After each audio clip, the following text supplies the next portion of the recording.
اچھا اب دیکھیے ذکر موت کے حوالے سے جتنے بھی دنیا کے اندر لوگ پائے جاتے ہیں نا، ان کی 3 قسمیں. پہلی قسم کہلاتی ہے ایسے افراد کی کہ جو لوگ دنیا میں ڈوبے ہوئے ہوتے ہیں. یہ پہلی قسم. دنیا میں جو ڈوبے ہوئے لوگ ہیں یہ بھی کبھی کبھار موت کو یاد کرتے ہیں، لیکن ان کو موت کی یاد کوئی فائدہ نہیں پہنچاتی. یہ اگر کبھی کبھار موت کو یاد کرتے بھی ہیں تو صرف اپنے کسی دنیاوی نقصان کی وجہ سے موت کو یاد کرتے ہیں. مثلا بہت سے لوگ بہت زیادہ غربت سے پریشان ہو کر موت کو یاد کرتے ہیں. بہت سے لوگ جو دنیا میں ڈوبے ہوئے ہوتے ہیں لیکن مثلا کسی بیماری یا مرض کا شکار ہو جائیں تو وہ موت کو یاد کرنے لگتے ہیں. ایسے افراد کو موت کی یاد خدا سے اور دور کر دیتی. یہ بڑا عجیب و غریب میں آپ کو علماء کا جملہ بتا رہا ہوں. جو بھی دنیا میں ڈوبا ہوا شخص ہے اس کو موت کی یاد خدا سے اور دور کر دیتی. یہ ہو گئی پہلی قسم لوگوں کی موت کی یاد کے حوالے سے. دوسری قسم جو موت کی یاد کے حوالے سے ہے لوگوں کی، وہ ہے تائبین کی قسم. تائب جو گناہ کرتے رہتے ہیں اور اس کے ساتھ ساتھ خلوص دل کے ساتھ توبہ بھی کرتے رہتے ہیں. ان کی توبہ ٹوٹتی بھی رہتی ہے، وہ پھر دوبارہ توبہ کرتے ہیں.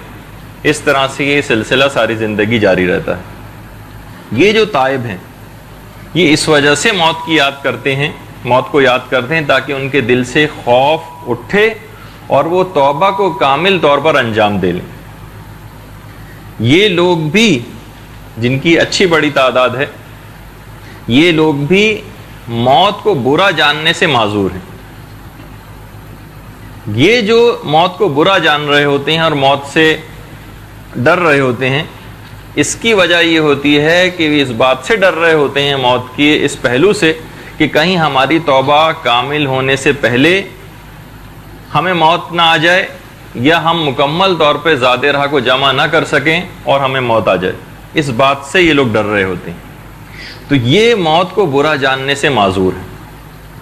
یہ افراد ملاقات خدا کو ناپسند نہیں کر رہے ہوتے، بلکہ یہ اپنے قصور اور گناہوں کی وجہ سے اس بات سے ڈر رہے ہوتے ہیں کہ کہیں ملاقات پروردگار کے وقت ان کو شرمندگی اور ذلت کا سامنا نہ کرنا پڑے. جس طریقے سے، جیسے کہ علماء اخلاق نے بہرحال مثال لکھی ہے، جس طریقے سے کوئی عاشق اپنے معشوق سے جب ملاقات کے لیے جا رہا ہوتا ہے، یعنی علماء اخلاق اکثر اس قسم کی مثالیں لکھتے ہیں بات کو سمجھانے کے لیے. تو وہ ملاقات میں اگر کبھی دیر کر رہا ہوتا ہے تو اس وجہ سے نہیں کہ وہ ملاقات سے کراہیت کر رہا ہوتا ہے، بلکہ اس وجہ سے تاکہ وہ اس سے ملاقات سے پہلے اپنے آپ کو بنا سنوار سکے اور صحیح طور پر اپنے آپ کو اس کے سامنے پیش کر سکے. ہاں اگر یہ افراد، یہ جو دوسری قسم والے ہیں، یہ اگر توبہ نہ کریں اور اس کی تیاری نہ کریں موت کی، تو یہ پہلی قسم کے اندر چلے جائیں گے. جو پہلی قسم ہم نے بیان کی کہ دنیا میں ڈوبا ہوا شخص، یہ اگر توبہ سے غافل ہو جائیں یا فقط زبانی توبہ کرتے رہیں اور بات کو آگے نہ بڑھائیں اور عمل کے اعتبار سے موت کی تیاری نہ کریں، تو یہ پہلی قسم کے اندر چلے جاتے ہیں. اچھا، تیسری قسم اس کے اندر عارفین کی کہی جاتی، یعنی جو مومن کامل ہوتے ہیں. یہ موت کو بھی بہت زیادہ یاد کر رہے ہوتے ہیں اور یہ ملاقات پروردگار سے بھی بہت زیادہ خوش ہو رہے ہوتے ہیں. یعنی یہ کہا جاتا ہے، یہ جو جملہ ہے خاص طور پر حذیفہ الیمانی کا، کہ آخری وقت میں اکثر یہ اپنے جنہوں نے جو جملے ارشاد فرمائے تھے کہ پروردگار مجھے مفلسی بنسبت تونگری کے زیادہ پسند ہے اور مجھے مرض اور بیماری بنسبت صحت مندی کے زیادہ پسند ہے، اور پروردگارہ مجھے موت بنسبت حیات کے زیادہ پسند ہے. حذیفہ الیمانی ان کا یہ جملہ ہے. اور پھر یہ بھی آگے چل کے انہوں نے اپنی دعاؤں کے اندر کہا ہے وقت احتضار کہ پروردگار تو مجھ پر موت کو آسان فرما دے تاکہ میں تجھ سے ملاقات کر سکوں. اچھا، یہ جو تائب حضرات ہوتے ہیں یہ جو تائبین ہوتے ہیں، جو تیسری قسم والے میں نے آپ کو بتایا، یہ بھی موت کو برا جاننے سے معذور ہوتے ہیں. جی، موت کو برا جاننے سے معذوری کہ اگر یہ جو دوسری قسم میں نے خاص طور پہ بتائی تھی تائبین کی، یعنی ان کو اگر موت کو یہ چاہ رہے ہیں کہ ہمیں موت نہ آئے یا موت آنے سے ڈر رہے ہوتے ہیں، اس کی وجہ یہ ہوتی ہے کہ اس بات سے ڈر رہے ہوتے ہیں کہ ہم تیاری مکمل نہ کر سکیں اور محضر خدا میں ہمیں حاضر ہونا پڑے اور وہاں تہی دامنی کے ساتھ ہم حاضر ہوں اور ہمیں ذلت و شرمندگی نہ اٹھانی پڑے. وہ مطلقاً خدا سے ملاقات کو ناپسند نہیں کر رہے ہوتے، بلکہ ذرا جلد ملاقات کو ناپسند کر رہے ہوتے ہیں کہ ابھی وہ سمجھتے ہیں کہ ہماری توبہ کامل نہیں ہوئی. یہ دوسری چیز ہے. اچھا، تائبین تو اس سلسلے میں معذور ہیں. جو عرفا ہیں، جو میں نے تیسری قسم بتائی، یہ اپنے تمام امور کو خدا کے سپرد کر دیتے ہیں. نہ ان کو موت پسند ہوتی ہے، نہ ان کو زندگی پسند ہوتی. جو بھی اپنے آپ کو مکمل طور پر خدا کے سپرد کر دیتے ہیں. پروردگار، اگر وہ جو امام فرماتے تھے کہ اگر میری زندگی چراگاہ بننے لگے شیطان کی تو مجھ کو موت دے دینا. تو جب تک یہ نہ یہ موت کو پسند کرتے ہیں نہ زندگی کو پسند کرتے ہیں، بس خدا کے اوپر چھوڑ دیتے ہیں کہ جس طریقے سے خدا اگر ان کو زندہ رکھنا چاہے تو زندہ رکھ، موت اگر خدا کو پسند ہو تو ان کو موت دے دے.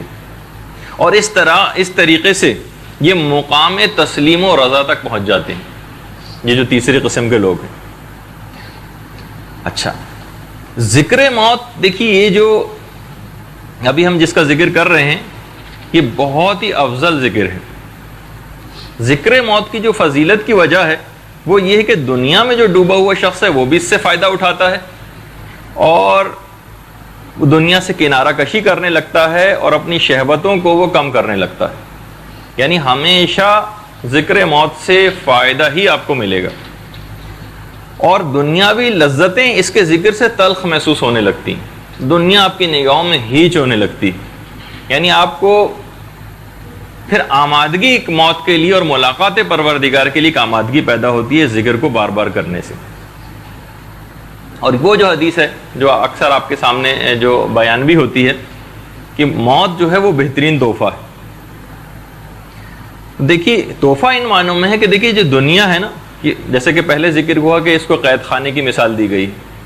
دنیا کو رنج و غم اٹھانے کی جگہ جو ہے وہ قرار دیا گیا ہے اور ہر وقت اس دنیا کے اندر جو نفس کے ساتھ ہمارا مبارزہ رہتا ہے اور ہر وقت شیطانی ہیلوں کے ساتھ جو ہم کو نبرد آزما ہونا پڑتا ہے، موت کے بعد ان تمام عذابوں سے نجات مل جائے گی، سب سے جان چھوٹ جائے گی. یہ بہت بڑا جب مومن کے لیے ایک تحفہ ہے کہ تمہاری آزمائش جس پہ تم کو مسلسل زندگی میں تمہیں جس کے ساتھ مقابلہ کرنا پڑتا تھا وہ آج مجاہدہ اور مبارزہ اٹھا لیا گیا ہے.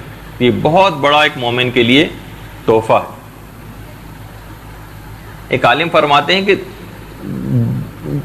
دو چیزیں ایسی ہیں جنہوں نے لذت دنیا کو مجھ سے بہت دور کر دیا، جن کے احساس نے. ایک تو ذکر موت نے، یعنی ایک ایسی چیز ہے اس کے بار بار کے ذکر سے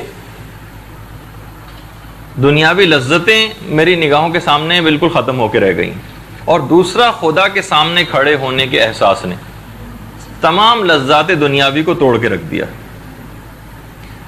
حضرت داؤد علیہ السلام جو خدا کے ایک نبی ہیں، ان کے متعلق ملتا ہے روایات میں کہ جب بھی ذکر موت ہوتا تھا اور قیامت کا جب بھی کوئی ذکر ہوتا تھا تو ان کی سانس اکھڑ جاتی تھی، بالکل بے حال ہو جاتے تھے. لوگ سمجھتے تھے کہ بس یہ اب ان کا انتقال ہو اور اب انتقال ہو. موت کا ذکر اور قیامت کا ذکر جب ان کے سامنے ہوتا تھا، پھر رحمت خداوندی کا جب ان کے سامنے ذکر کیا جاتا تھا تو پھر کہیں جا کے ان کی سانس بحال ہوتی تھی. اور ہمارے جو دوسرے امام حسن علیہ الصلوۃ والسلام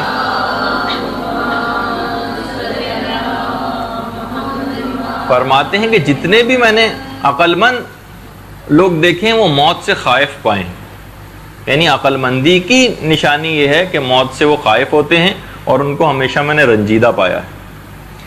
تاریخ اسلام کے اندر ایک عارفہ خاتون ام ہارون کا تذکرہ ملتا ہے. ام ہارون سے کسی نے پوچھا کہ آپ اتنی بڑی عارفہ خاتون ہیں، کیا آپ موت کو پسند کرتی ہیں؟ کہا کہ نہیں، میں موت کو پسند نہیں کرتی. اور پھر فرمانے لگی کیا تم نے کبھی کسی ایسے شخص کو کسی سے ملاقات کرنا پسند کرتے دیکھا ہے جس نے کسی کا کوئی قصور کیا ہو؟ تم کبھی بھی اس ایسے کسی شخص سے ملاقات کو نہ چاہو گے جس کا تم نے قصور کیا ہے. میں تو اپنی اس تمام تر نافرمانیوں کے ساتھ میں کس طریقے سے پروردگار سے ملاقات کی تمنا کروں. اچھا، اب یہ جو ہم بار بار ذکر کر رہے ہیں کہ موت کی یاد، موت کا تذکرہ، موت کی یاد کے دیکھیے مختلف طریقے ہیں کہ ہم کس طریقے سے موت کو یاد کریں.